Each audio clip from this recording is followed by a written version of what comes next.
Welcome to Anushka login Kannada. ನಾನು ನಿಮ್ಮ ಪ್ರೀತಿಯ ಮನು ಮಂಜುನಾಥ್. ಎಲ್ಲರೂ ಹೇಗಿದ್ದೀರಾ? ಎಲ್ಲರೂ ಚೆನ್ನಾಗಿದ್ದೀರಾ ಅಂತ ಅಂದ್ಕೊಂಡಿದ್ದೀನಿ.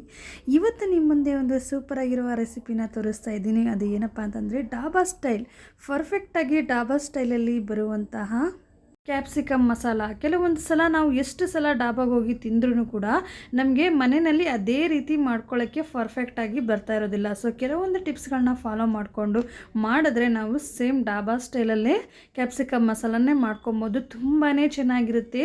ಎಂಥವರು ಕೂಡ ಇದನ್ನು ಮಾಡ್ಕೋಬೋದು. ಇದಕ್ಕೆ ಕಡಿಮೆ ಇಂಗ್ರೀಡಿಯೆಂಟ್ಸ್ ಹಾಕಿ ಮಾಡ್ಕೊಬೋದು. ಸೊ ಜಾಸ್ತಿ ಇಂಗ್ರೀಡಿಯೆಂಟ್ಸ್ ಕೂಡ ಇಲ್ಲ, ನಾರ್ಮಲಾಗಿ ಮನೇಲಿರುವಂಥ ಐಟಮ್ಸ್ನ ಬಳಸ್ಕೊಂಡು ಇದನ್ನು ಮಾಡ್ಕೋಬೋದು. ನಾನಿಲ್ಲಿ ಮೊದಲನೇದಾಗಿ ಒಂದು 2 ಮೀಡಿಯಮ್ ಸೈಜ್ ಟೊಮೊಟೊನ ತೊಗೊಂಡು ಹಚ್ಕೊಂಡಿದ್ದೀನಿ. ನಂತರ 2 ಮೀಡಿಯಮ್ ಸೈಜ್ ಈರುಳ್ಳಿನ ಹಚ್ಕೊಂಡು ಮಿಕ್ಸರ್ ಜಾರ್ನಲ್ಲಿ ಸಣ್ಣದಾಗಿ ಫೈನ್ ಪೇಸ್ಟ್ ಮಾಡ್ಕೊಂಬಂದಿದ್ದೀನಿ. ಸೊ ಮೊದಲನೇದಾಗಿ ಇದನ್ನು ರೆಡಿ ಮಾಡ್ಕೊಂಬಿಡೋಣ. ಸೊ ನಂತರ ನಾನಿಲ್ಲಿ ಒಂದು ಪ್ಯಾನಿಗೆ ಒಂದು 4-5 ಟೇಬಲ್ ಸ್ಪೂನ್ ಆಗುವಷ್ಟು ಎಣ್ಣೆನ ಸೇರಿಸ್ಕೊತಿದ್ದೀನಿ. ಸೊ ಆದಷ್ಟು ಸ್ವಲ್ಪ ನಾನ್ ಸ್ಟಿಕ್ ಪಾತ್ರೆನ ತೊಗೊಳ್ಳಿ, ಸ್ವಲ್ಪ ಅಂಟ್ಕೊಳ್ಳೋದಿರುತ್ತೆ. ಸೊ ಹಾಗಾಗಿ ನಾನು ಕೂಡ ನಾನ್ ಸ್ಟಿಕ್ನ ತೊಗೊತಿದ್ದೀನಿ. ಒಂದು 3-4 ಟೇಬಲ್ ಸ್ಪೂನ್ ಆಗುವಷ್ಟು ಎಣ್ಣೆನ ಸೇರಿಸ್ಕೊತಾ ಇದ್ದೀನಿ. ನಂತರ ನಾನಿಲ್ಲಿ ಒಂದು ಅರ್ಧ ಟೇಬಲ್ ಸ್ಪೂನ್ ಆಗುವಷ್ಟು ಬೆಣ್ಣೆನ ಸೇರಿಸ್ಕೊತಿದ್ದೀನಿ. ಸೊ ನೀವು ಬೇಕು ಅಂತಂದರೆ ತುಪ್ಪ ಕೂಡ ಸೇರಿಸ್ಕೊಬೋದು. ಸೊ ಇದಕ್ಕಾದ ನಂತರ ನಾನಿಲ್ಲಿ ಒಂದು 2 ದಪ್ಪ ಈರುಳ್ಳಿನ ಈ ಥರ ಹೆಚ್ಚಿಟ್ಕೊಂಡು ರೆಡಿ ಮಾಡ್ಕೊತಿದ್ದೀನಿ. ಇದು ಯಾವ ಥರ ಹಚ್ಚೋದು ಅಂತಂದರೆ ನಾನು ಬೇಕಾದರೆ ಇದು ಕೂಡ ನಿಮಗೆ ತೋರಿಸ್ಕೊಡ್ತೀನಿ. ಸೊ ಈ ಥರ ಹಚ್ಕೊಳ್ಳಿ.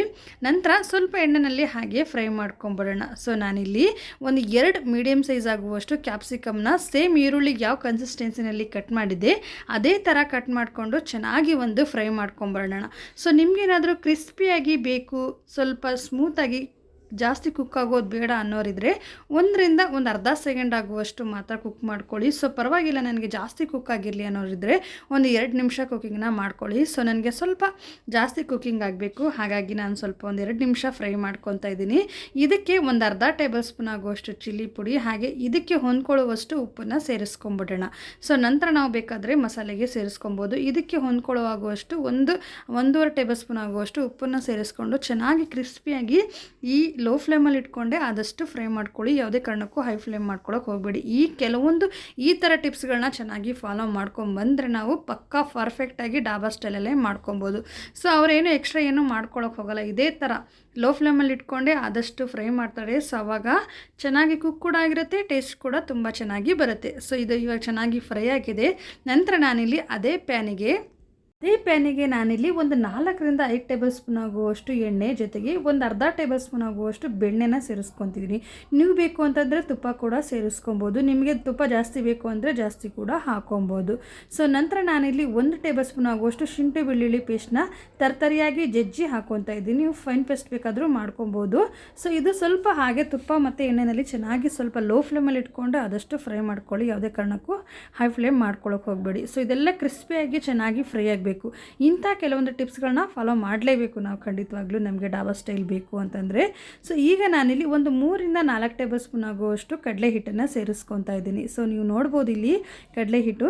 ಸೊ ಇದು ಕೂಡ ಚೆನ್ನಾಗಿ ಫ್ರೈ ಆಗಬೇಕು. ಸೊ ಒಂದು ಅರ್ಧ ನಿಮಿಷವರೆಗೂ ಶುಂಠಿ ಬೆಳ್ಳುಳ್ಳಿ ಪೇಸ್ಟ್ ಎಣ್ಣೆ ತುಪ್ಪದ ಜೊತೆ ಚೆನ್ನಾಗಿ ಹೊಂದ್ಕೊಂಡು ಹೋಗಬೇಕು. ಸೊ ಅಲ್ಲಿವರೆಗೂ ಫ್ರೈ ಮಾಡಿದ ನಂತರ ನಾವು ಏನು ಪೇಸ್ಟ್ ಮಾಡ್ಕೊಂಡಿರ್ತೀವಲ್ಲ ಟೊಮೊಟೊ ಹಾಗೆ ಈರುಳ್ಳಿ, ಅದನ್ನು ಕೂಡ ಸೇರಿಸ್ಕೊಂಡು ಇದು ಒಂದು 4-5 ನಿಮಿಷ ಆಗೋವರೆಗೂ ಲೋ ಫ್ಲೇಮಲ್ಲಿ ಇಟ್ಕೊಂಡೆ ಚೆನ್ನಾಗಿ ಎಣ್ಣೆ ಬಿಡೋವರೆಗೂ ಫ್ರೈ ಮಾಡಲೇಬೇಕು ನಾವು. ಸೊ ನೋಡಿ ಈ ಥರ ಚೆನ್ನಾಗಿ ಕ್ರಿಸ್ಪಿಯಾಗಿ ಬರಬೇಕು. ಅದು ಕಂಪಲ್ಸರಿಯಾಗಿ ಎಣ್ಣೆ ಬಿಡಬೇಕು. ಆ ಥರ ಚೆನ್ನಾಗಿ ಫ್ರೈ ಮಾಡ್ಕೊಂಬಿಡೋಣ.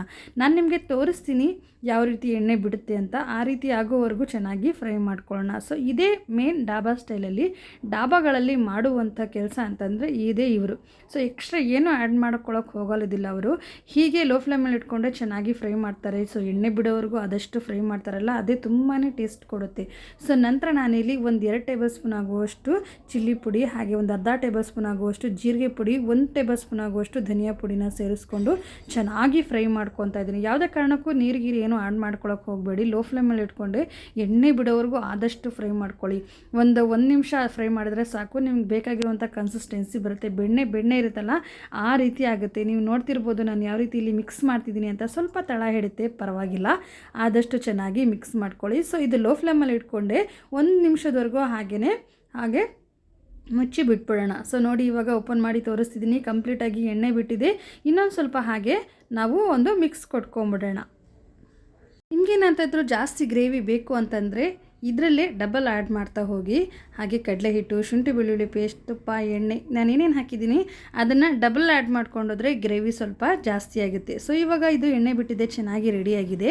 ಸೊ ನಾವೇನು ಮಿಕ್ಸರ್ ಜಾರ್ನಲ್ಲಿ ಗ್ರೈಂಡ್ ಮಾಡ್ಕೊಂಡಿದ್ವಲ್ಲ ಅದರ ನೀರನ್ನ ಸ್ವಲ್ಪ 1 ಕಪ್ ಆಗುವಷ್ಟು, ಆ ಮಿಕ್ಸಿ ಜಾರ್ ಎಷ್ಟಿದೆ ಅಷ್ಟು ಕಪ್ ಆಗುವಷ್ಟು ನಾನು ನೀರನ್ನ ಆ್ಯಡ್ ಮಾಡಿಕೊಂಡು ಹಾಗೆ ಚೆನ್ನಾಗಿ ಇದು ಕೂಡ ಕುದಿ ಬರ್ಸ್ಕೊಳ್ಳೋಣ. ಕಂಪ್ಲೀಟಾಗಿ ಇದು ಎಣ್ಣೆ ಬಿಡಬೇಕು, ಅದು ಸ್ಟೀಮ್ ಆಗಬೇಕು, ಸ್ವಲ್ಪ ಗಟ್ಟಿಯಾಗಬೇಕು. ಅಲ್ಲಿವರೆಗೂ ನಾವು 4ರಿಂದ 5 ನಿಮಿಷದವರೆಗೂ ಹಾಗೆ ಹೈ ಫ್ಲೇಮ್ ಇಟ್ಕೊಂಡೇ ಬೇಯಿಸ್ಕೊಳ್ಳಿ. ಸೊ ಇವಾಗ ಸ್ವಲ್ಪ ತೆಳ್ಳಗಿದೆ ಅಲ್ವಾ, ಸೊ ತಳ ಹಿಡಿಯೋ ಚಾನ್ಸಸ್ ಕಡಿಮೆ ಇರುತ್ತೆ.